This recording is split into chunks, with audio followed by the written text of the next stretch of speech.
Gentlemen, I have great pleasure to welcome you to the 21st annual general meeting of the company. The director's report and the accounts have been with you for some time now, and with your permission, I take them as read. I am sure you have read the report and the accounts for the last year and found them interesting and satisfactory. As I told you this time last year, the year commenced with comfortable order book. The flow of orders during the year was even and adequate. This was despite the fact that conditions in markets for most of your company's products were extremely competitive. A notable achievement was that the exports increased to a greater extent and crossed rupees 1 crore mark for the first time. Although, as you must have noticed from the accounts, the volume of sales more than maintained its rate of increase, the increase in profits was less than proportionate. In fact, the increase has been only marginal. The factors responsible for this lower profitability were mainly competitive prices, higher cost of inputs, particularly in the case of important projects undertaken by your company, which involve a large percentage of brought out materials, and last but not least, unsettled labor conditions. One of the effects of which was go slow tactics, resulting in the last few months of the year in lower recovery from your company's plant. In spite of these adverse factors, I am happy to inform you that your company has performed well and has been able to plow back a good sum to its resources. I am sure you will appreciate the performance and join me in extending hearty congratulations to our beloved managing director and his excellent team.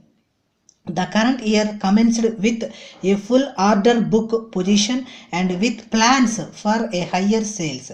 However, the sales during the first 5 months of this year are only slightly higher than in the corresponding period of the previous year. This is below the target, which is due to partial slowdown by the labor.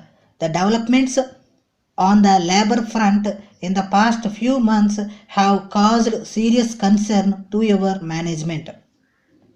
Your company has always believed in harmonious industrial relations and has been taking steps for promoting the interests of the workers.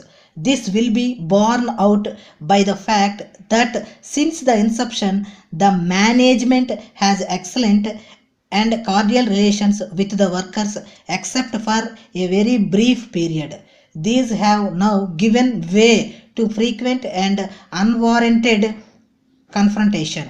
This has been chiefly due to the misguided enthusiasm of workers' leaders for a display of power and their attempts to subvert the discipline with a view to eroding the authority of the management.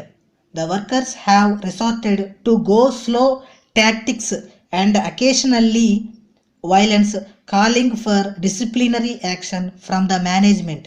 If the current state of affairs continues, I am afraid the current year's working may be affected. There is another factor on account of which the industrial atmosphere has been getting unnecessarily uncertain. In the process of expressing the need for assisting the small industry, a reference sometimes is made to big industry and need to curb its growth. Most of the small industries cannot live without large industries. Your company, for example, is a medium-sized unit, but it is supporting as many as nearly 500 small industrial units. These big houses were not born big, they have grown over many years of effort and have in the process acquired expertise and experience which it would be wrong to curb. The more enterprising and efficient among the small business of today would gradually grow and one day become big. Would it be a sin on their part to do so? The need of the present times is to expand the industrial base and increase production to continually update technology to keep pace with the progress in the industrially more advanced countries, and in the process of doing all this naturally to increase employment avenues, especially in the small industry sector. I think government should clear the air of uncertainties, stop making contradictory statements, and come out openly to encourage all honest businessmen, small or big. That I think is the only way to ensure growth and increase employment opportunities. Your company has a plan to improve and increase production facilities with a view to further diversification as well as to keep pace with the modern technology. Hence, there is a need to conserve resources as much as possible.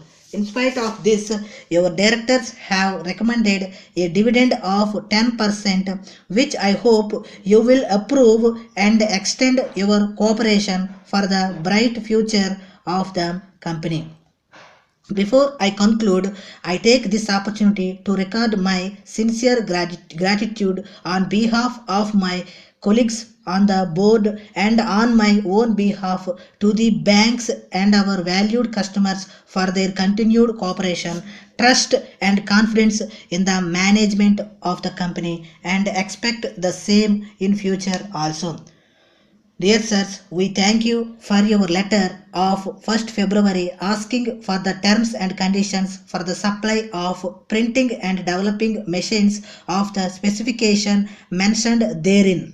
We greatly appreciate your interest for the said machine, but regret to inform you that the machine you require is not readily available with us.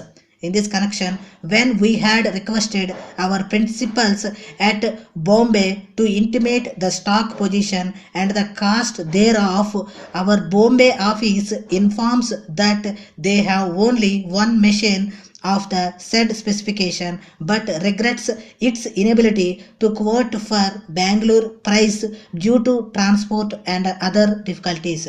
They state that the machines at Bombay will cost rupees 2000 exclusive of local taxes, and advise that the purchaser should arrange for its transportation.